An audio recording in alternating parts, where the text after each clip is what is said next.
1 Kings chapter 18. After a long time, in the 3rd year, the word of the Lord came to Elijah. Go and present yourself to Ahab, and I will send rain on the land.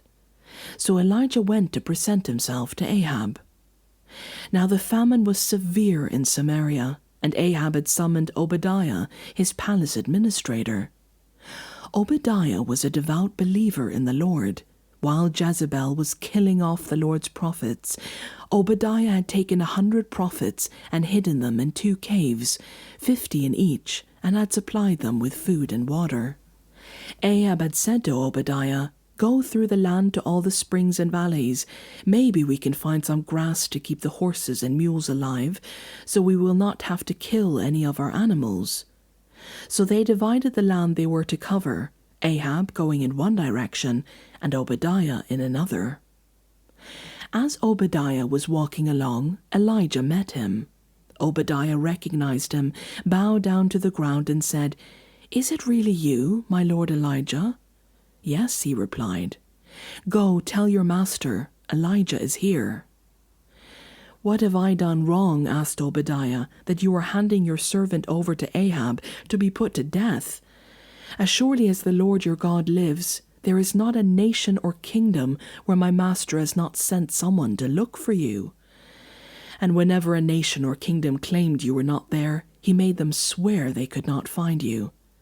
But now you tell me to go to my master and say, 'Elijah is here.'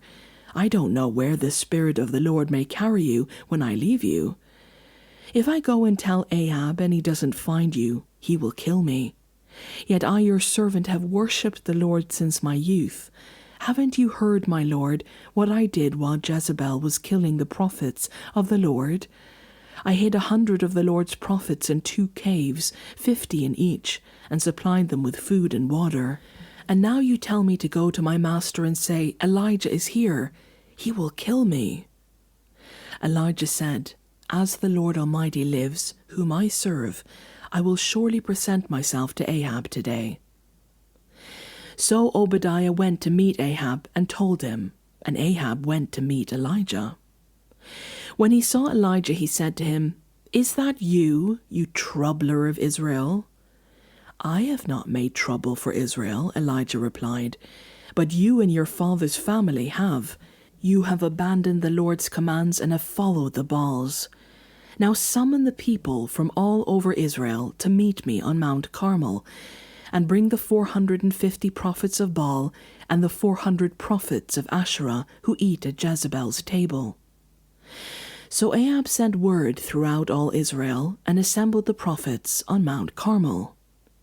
Elijah went before the people and said, "How long will you waver between 2 opinions? If the Lord is God, follow him. But if Baal is God, follow him." But the people said nothing. Then Elijah said to them, "I am the only one of the Lord's prophets left, but Baal has 450 prophets. Get 2 bulls for us.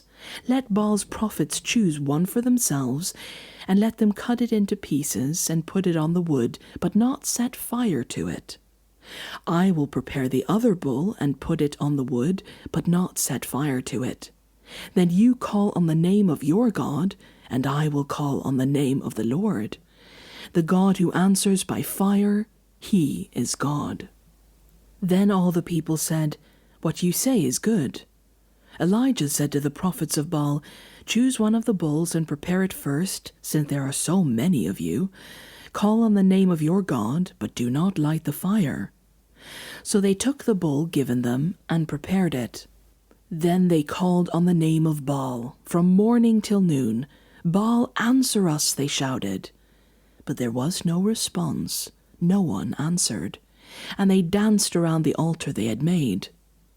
At noon, Elijah began to taunt them. "Shout louder," he said. "Surely he is God.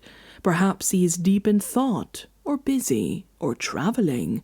Maybe he is sleeping and must be awakened." So they shouted louder and slashed themselves with swords and spears, as was their custom, until their blood flowed.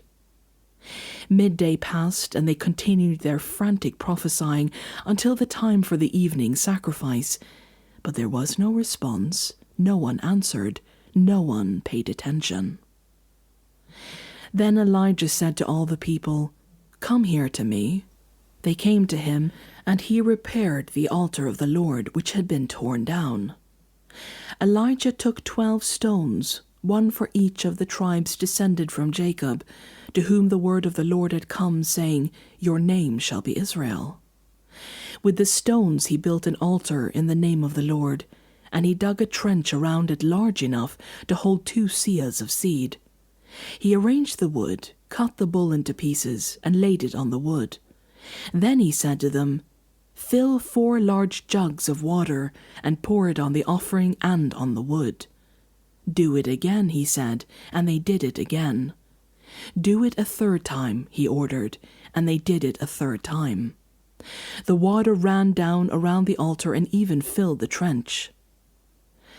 At the time of sacrifice, the prophet Elijah stepped forward and prayed, "Lord, the God of Abraham, Isaac, and Israel, let it be known today that you are God in Israel, and that I am your servant and have done all these things at your command.